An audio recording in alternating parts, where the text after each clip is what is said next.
2, 1. Boogie down and get it. What's going on, good family? We are here. We are live. We are getting it all the way in. And I'm glad you are here to join us. It's your main man, Andy Brown. Follow me at Andy Brown Speaks, if you will, because we need you to do that.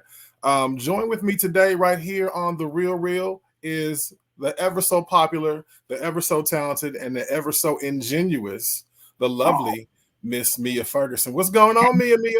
Hey. Happy day. Happy day.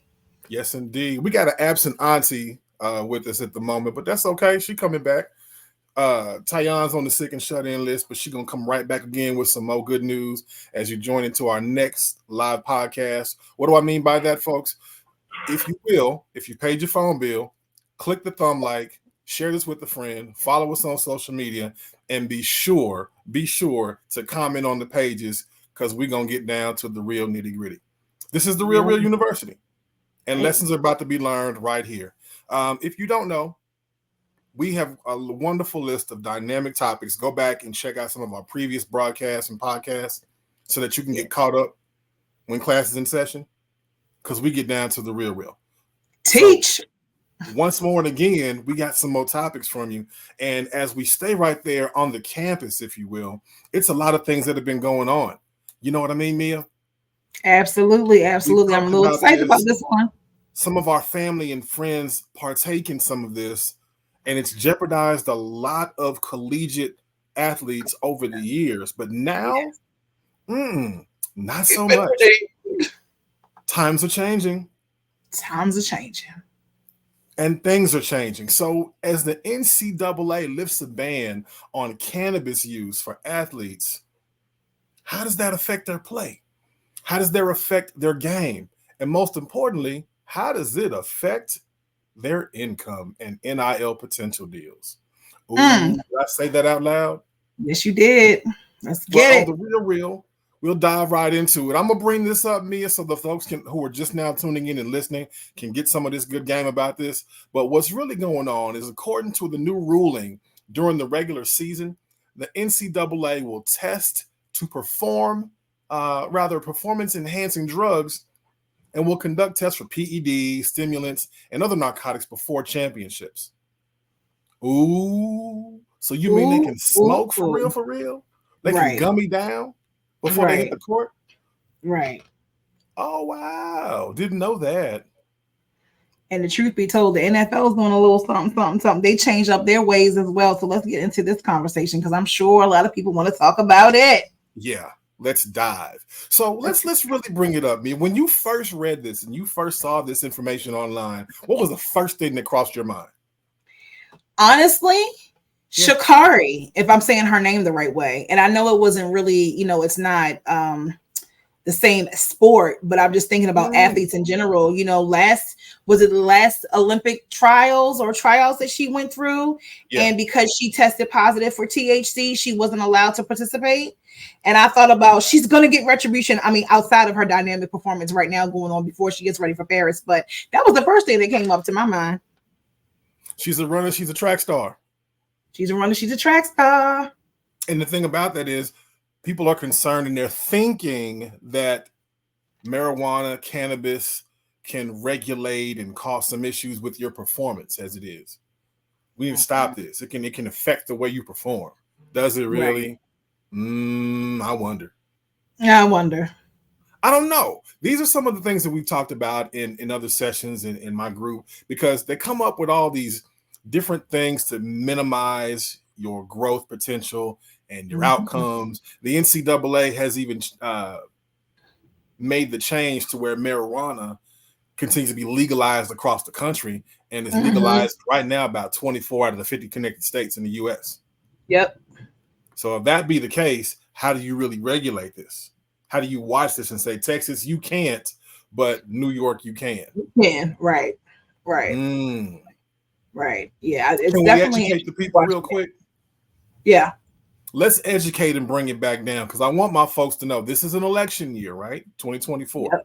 Yep. Well, back in the day, back in the early teens, back in 2018, the orange one himself, Donald Trump actually passed and signed the 2018 Farm Bill. And what that does is it provides support, certainty, and stability for farmers, ranchers, forest managers, and people in that field to enhance farm support programs. So let me make this more real to those who are not athletes. You know that organic chicken you be eating, that free range chicken, as opposed to the steroid bird? Well, there's a reason for that. Did you raise up the wing? Yeah, yeah. You have to do that because not everybody gets it. Right. They have to see that it's not just about cannabis. It's really just about your health, your overall health. And this is a natural plant that's coming into play, and people are using it for more medicinal purposes. Correct. We can do that now, ladies and gentlemen. There are actually schools here in Texas. You've heard of it. Prairie View A&M, Texas A&M. See, our HBCU students need to know what those letters stand for: agriculture and mineral, the A&M. Right. We get down in the field and we really find out what's going on out there. Yep. Yeah. It's actually one of the schools who has a serious grant that's doing some growing and doing a lot of testing when it comes to all of the things and all the wonderful contributions that marijuana brings to society with regards to healing and, just supporting all of the different needs of medicinal as you use. There's one, and I was hoping that some of the other HBCUs that fall into that agricultural space also take advantage of that funding, because not only is it funding that helps and supports the school, but also supports employment with the school in other different ways.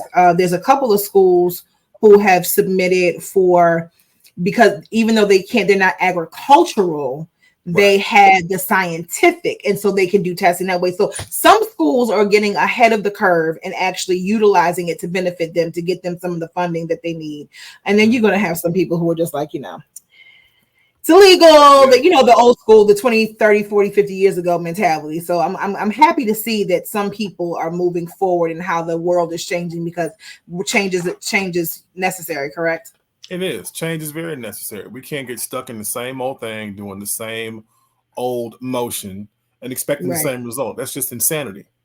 Right. So it's just more of a frequent use. And we're not saying that, we want you to be high out there playing, but hey, if this particular plant, not drug, this particular plant can find ways to help cure certain ailments. I mean, look at all the Achilles heels issues that people are having: bad knees, lower pains, CBD cream. Yeah, absolutely. And if this plant can come through and help those who are in need, by all means, make your body better. I would love to see some statistics on what they went through to make the determination. Because as the text reads, they're still testing for stimulants, but I would almost want to know whether or not there was a certain population that always tested positive, and they just decided to say, make it legal because of these things. You know what I'm saying? The National Basketball Association had situations of that. So these are what the grown mans go through. You remember back in 1998, 99, when there was a lockout? Yeah. Part of the reason was that because, look, we're saying we're not going to be tested over marijuana anymore. Oh, yeah. I happen to have been sitting down with a current NFL player.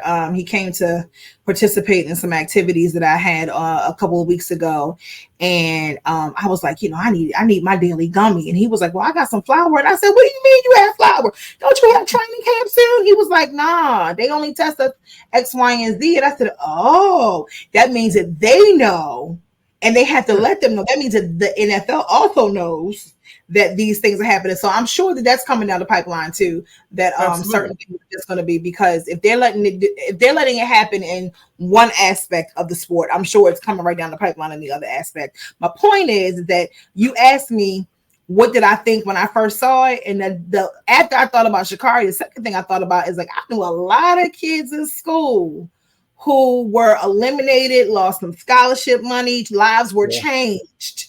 Yeah. Lives were changed because of this. So I don't know. I think this, these decisions are being made, but I think it's going to have some some people that might benefit if they know how to play their cards right, for how their Completely. lives were changed based off of something that was no different than what the alcohol is going through. Alcohol went through it back in prohibition, right? Mm-hmm. Same thing, follow history. Alcohol went through it. Marijuana is nothing different. But let's talk about our kids who are in school, who are athletes, who are using, what that looks like. Because just like I'm gonna say it again, alcohol, it's becoming legalized, but you still have to utilize things responsibly. So what does that look like, Andy? I'm gonna talk to you because you're a former athlete. You've been through the gamut of things, and as an entrepreneur, you also invest in other things. So how do you see it for our kids who are in school, who are in the athletic space? What are your I thoughts? see it as a true financial benefit and overall health benefit. So the Mhm. legality is the only thing that's stifling both of those things from merging. Right. What I mean by that is the health, overall health benefit of the plant, right? If we're looking at people who are smoking, hey, why would you say that? People are smoking, it's bad for their lungs. Uh, Cannabis is a plant, sir, ma'am. You have to It's not bad dive for off you. into just more than just smoking it.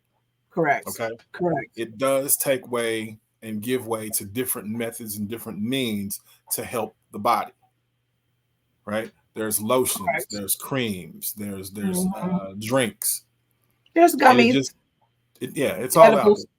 It's all out there. It's a plant. It's plant based, Hmm. just like your cabbages and your greens and your cauliflower and your broccoli. It is what it is. It's a plant. Right. No one's telling you not to eat your vegetables before you go out there and play a good game. It's actually encouraged. So think about that. Oh Mm. yeah, yeah, I went there. I'm sorry. A Mhm. really good salad Mhm. with some wild parsley makes a big difference. You feel me? A good blend will do Yeah. your body right. Parents, Pun don't be mad at intended. us. It is what it is. Pun intended. Pun Don't be mad intended. at us. It is what it is. But Andy, let me ask you a question. In all honest, in all sincerity, I should say, as a student who is an athlete, Hmm. NCAA is saying this is okay.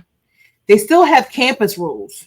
Do you think Yep. that this rule will trickle down to the university level with regards to their rules and how they maneuver around the usage? I mean, It because we has to. already know it's already happening, right? It has to. Very good question. Very good question. Right. It has to make the change because what you're Mm-hmm. doing is you're sectioning off part of your own rules and regulation for campus. Well, I need Right. you, but not really. And I Mm. don't want to limit that for just student athletes. Well, my band members, right? My science department, my biology team, and even my marketing department, right? Let's get Mm-hmm. off into that and see how that really affects you um, in your academic transitions. Well, I'm gonna be honest. I didn't know that I was doing it, but I didn't call it this back then. But as I reflect on it now, I realize so.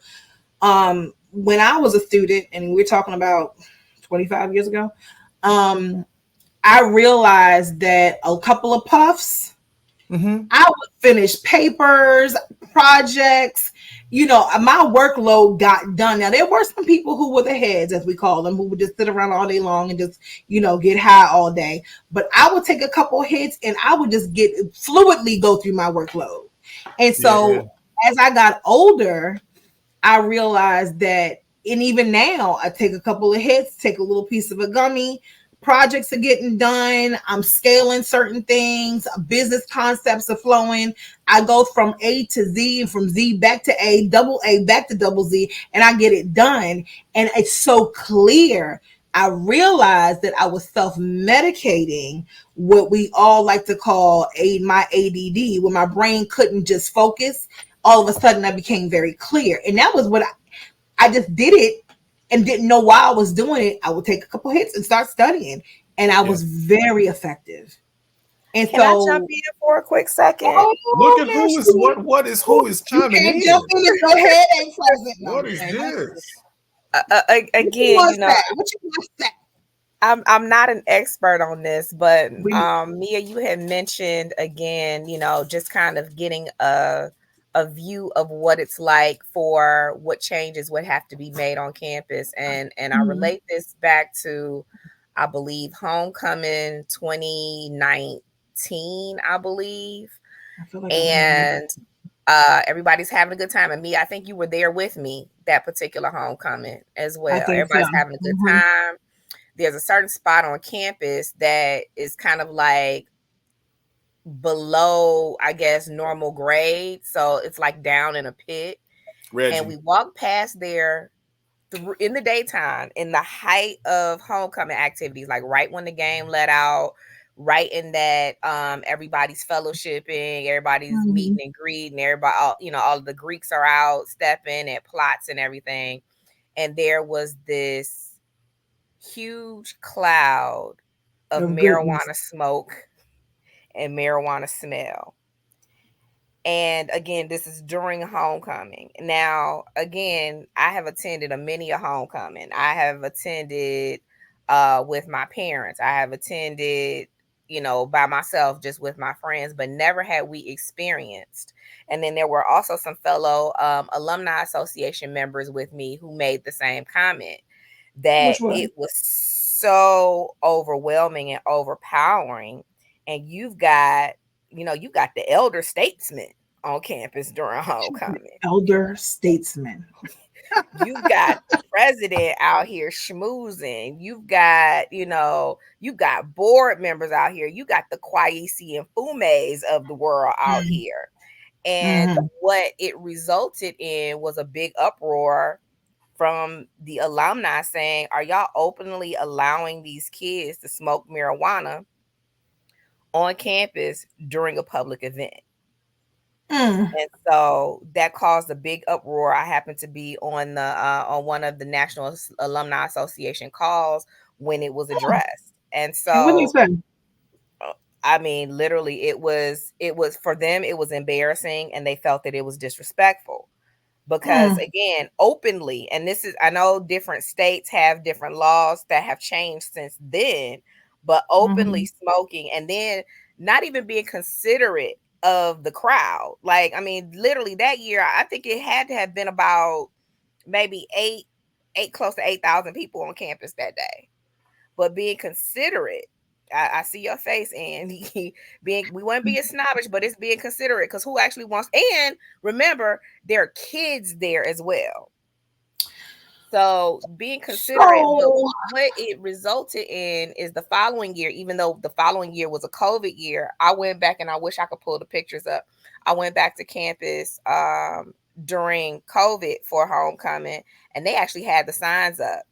They had signs strategically placed to say no marijuana smoking on campus during public events. So again, let's talk about it. Andy, grant me the authority to speak on this first, since it is my campus, and I'm going to speak. Chime in. Do your okay, thing. and then I'm going to let you do your thing, because we probably on the same page. So 2 things. I am definitely all about discretion. I think that there's some things that should be done discreetly. Do I think that means not smoking? No, that's not what I mean. I think that there's a certain courtesy, right? I'm going to take my comment and push it in the area of the people who are mentally in a space of 30, 40 years ago, where it was shunned upon and looked down upon if you were a person who smoked marijuana. Fast forwarding 2019, at the time, Maryland was not a legal state yet when it came to marijuana. I think that if it were me, I would be respectful and be honest, because all of those people who were probably snooty, I would say probably maybe 25, maybe 35, maybe 50% of them were people who actually do partake, but publicly don't want to be acknowledged as someone who involves themselves in that usage. So what I would have done is said, okay, let's have some designated areas, because at the end of the day, it's happening inside. It's happening on the campuses already. When it's dark outside, people come outside. We've been on that yard for so many years. We know folks who get down with the get down. So let's not act like it's not happening. Is Morgan a progressive university? When it comes to things like that, I wouldn't speak upon what Morgan is. What I've seen, I would say no, they're not.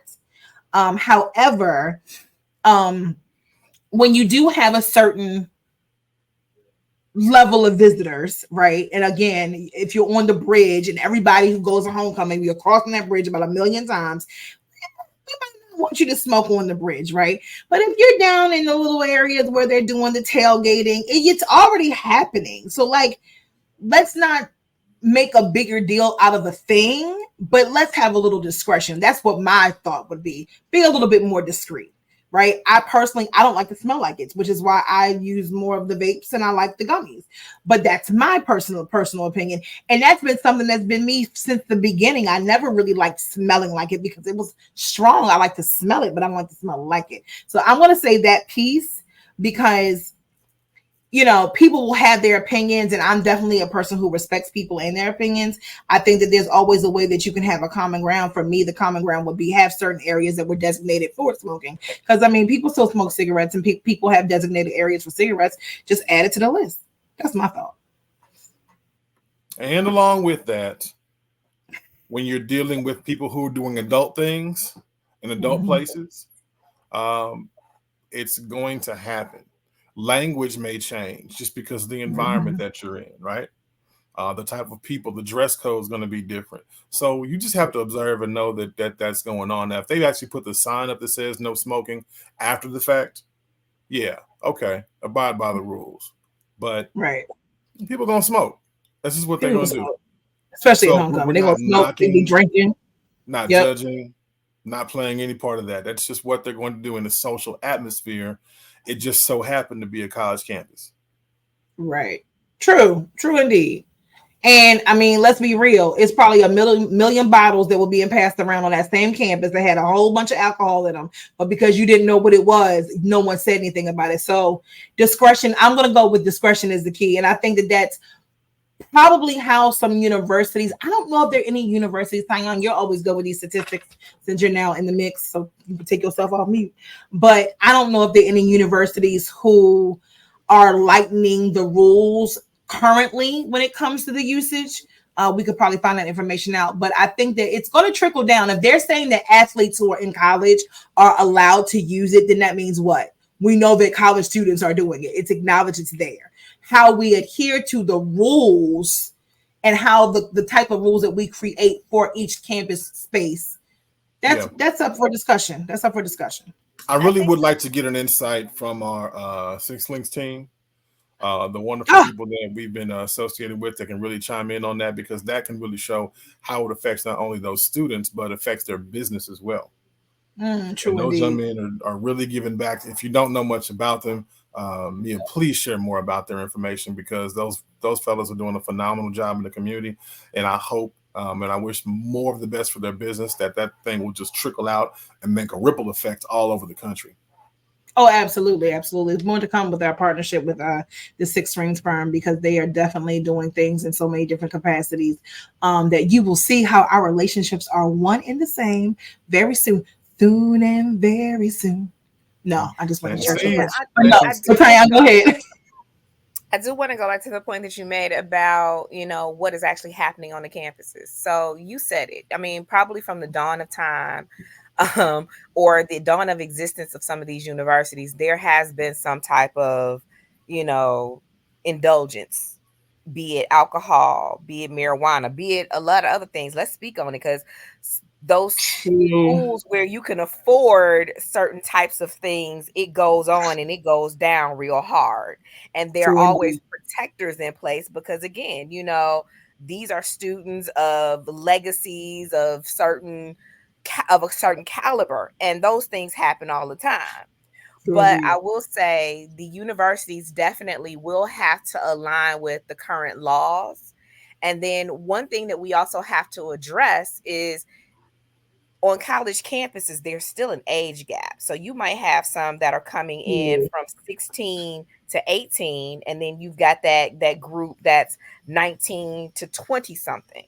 So again, when you're looking at governing yourself and what the laws are for minors, because you got minors you still have minors in presence. So when you look at, again, how those laws will affect the minors, that will affect what the rules are within campus. And like I said, what you don't want to do is put yourself in a position as a student, no matter how old you are, no matter what your indulgence is not being aligned with the laws for minors at that point, and then therefore you can be reprimanded in such a way that may not be favorable. But let's be clear, those same minors that are coming out of high school, going into college, and are coming under NCAA rules, those rules apply to them. So they're trickling into a space that their age isn't taken into consideration because the rules already passed. NCAA clearly states that they are not going to hold those individuals accountable when it comes to quote unquote drugs if they are in this space. So that's a great point that you're making, because that age is that's a difference. And so I want to speak, I guess, for a couple of seconds to our parents, because come on, you have parents who are very liberal. I remember very clearly my mother showing me the way, because of what she knew that college experience looked like. And I appreciated it because it made me aware, because I guess, I don't know if she thought I was a shelter kid, I'm not really sure, but it made me aware. And so there are going to be parents who know that their children smoke. They're going to be parents who are in such denial about their children smoking. Whatever it is, govern yourself. How you've been governing yourself as a parent, because as your child goes towards the college experience, you've been doing your job. Let's keep it 100. Those of you who are a little skeptical, let's just be knowledgeable about what's going on in the athletic space, because to Tyan's point, the NCAA rules do not supersede the university's rules.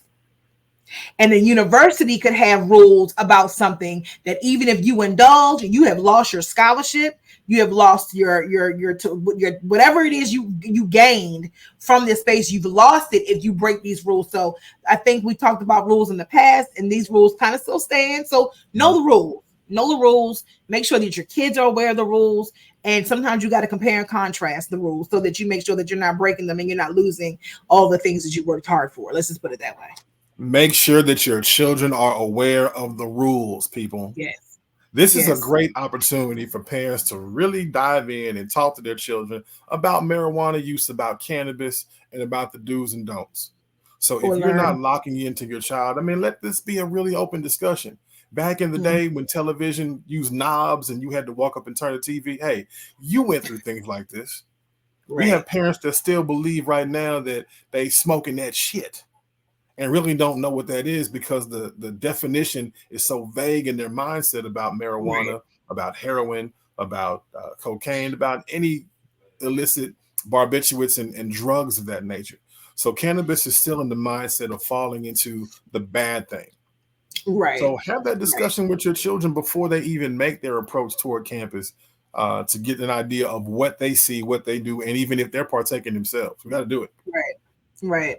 Absolutely. Have the conversation. I think, because that's what we're here for, right? Have the conversation, have the real conversation with your kids, and be open. If you don't bring it to the table, be open if they bring it to the table. If you find something, to alter your approach to it, because what we've seen is that it's all about the approach. It's not really the conversation. It's how you have the conversations, how you approach the conversation. But I think that times, as they all say, times have changed, and parenting has changed, and I'm the only one on this team who is not a parent, but I do have a lot of nieces and nephews, and I'm known to be the one that people definitely can come to and have that real conversation, as is Tyan, as is Andy. However, be open to having the conversation, and be open to listening, and don't judge. If you don't know, learn something, but what we do know is that it's not linked to killing anybody.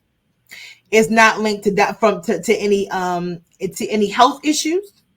It actually is linked to benefiting your students. I have a really good friend of mine who created a whole entire strand for her child who had lupus, because that usage, and she created the gummy, that lupus helped her get through high school and now college, because her body would break down so bad and she didn't really want to take any of the pharmaceutical drugs. She figured out a strand that helped her. So just be open to the nuances of what can come with the marijuana usages. I'm sure that some of these college athletes have people who are prescribing some strands because it's not harmful to the body, but helps them with maybe some pre-existing injuries. So just be open to it, have the conversation, be real about it. That's what we are. That's what we are. We're real, we're true, and we on time with some real topics about real life situations. This is the Real University, folks. Your main man, Andy Brown, Mia Ferguson, and the Auntie Tyan chiming in on some real discussion topics. If you need some information more about what's going on, stick around. Use your good thumb, the one that you're scrolling on social media. Hit that like, hit that subscribe, follow us wherever we go, because we might be coming to a town near you to talk about this in real, in life, in person. In real time. Amen. So, amen. As we wrap this particular podcast segment up, I want to thank you all for chiming in. Be sure to share what you're seeing right now. Be sure to spread the information, and be sure to tell a friend what we're doing, because the Real is passing out some truth right here on this platform. We love Andy. Have a great one, everybody. Peace. Deuces.